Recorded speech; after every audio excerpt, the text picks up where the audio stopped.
Two 15-year-olds approached my friend and I for sexual congress at a place of our choosing.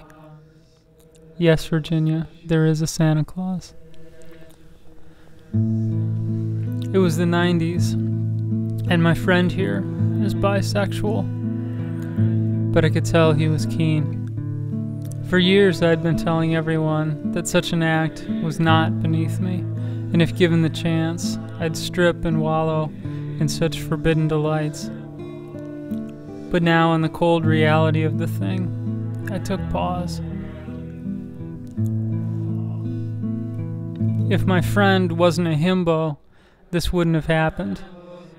But he's so dashing that his visage is a brutal slap in the face to regular people everywhere. The one had a journal that she was writing her thoughts in. If we were caught, they would bury us with it. But that had not occurred to my friend. I whispered to him, where would we do it? And I said, we could take them to my place. I could see this bad idea on the rail of my life. Tracks clanking, steam puffing from the chimney. I saw myself doing a nickel as a sex offender. But the final punishment would come from the inmates. I saw facial tattoos and homemade shanks. I saw being strangled during my Saturday morning rape. This is a bad idea. Anyway, the girls were sitting by bushes. They said we could take them behind. And the himbo was trying to lean on me to do it, along with the underage girls. But reason started to chirp on my shoulder like Jiminy Cricket, saying, even if you had the time to dress them as bears and chase them around, even if you got them to memorize lines like, this is the sexiest forest I've ever been in, do you have any STDs? It still isn't going to work. The mood's got to be right. That and your friend will be the death of you. The girls will be in the police station crying, I don't remember the other guy, but the one looked like Luke Perry from 90210. And the cops will be relentless. They'll get on the radios with, be on the lookout for two idiots, one handsome.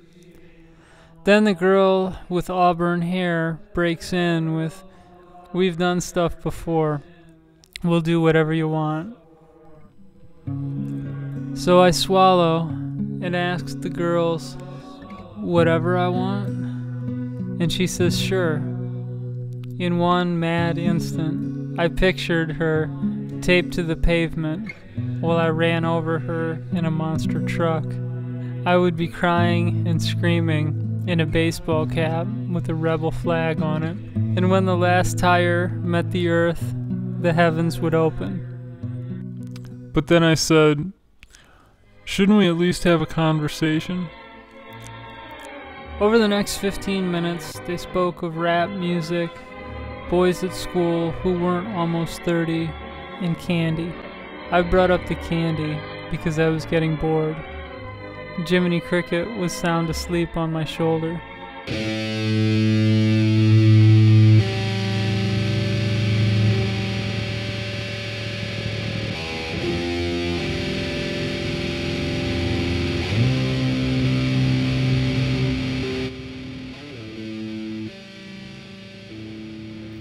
That afternoon sun proved to be a betrayer of dreams, because I realized if this thing were to happen, it would have to be on my terms. I wanted the girls in a mansion, dressed as Ewoks, and I wanted to be high on speed, and that was just the beginning, but I thought it would be a good start.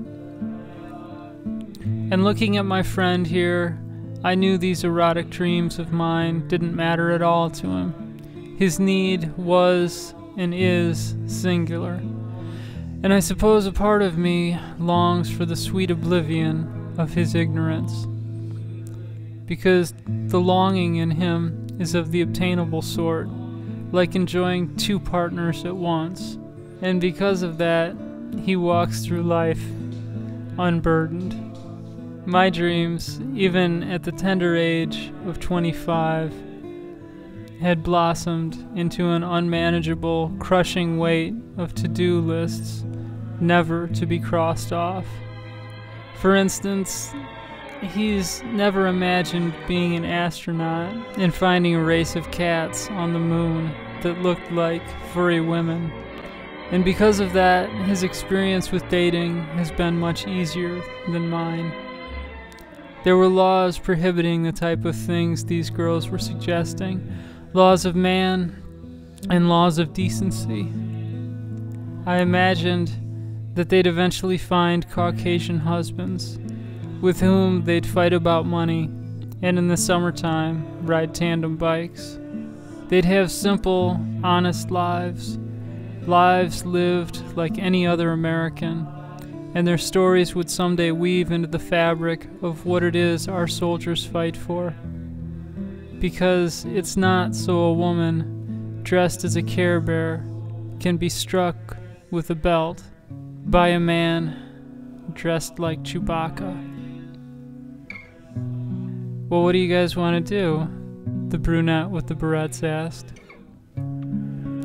I know what he wanted to do, but everyone was looking at me. I thought of some far-flung chance where the stars aligned and our mingling bodies actually managed to block out all the misery with an ecstasy of feminine delights, now and forever. And somehow on that sunny day, I looked beyond and saw the awful truth of my life. They weren't enough, and nothing ever would be. And I walked away from them to collect my thoughts over a latte.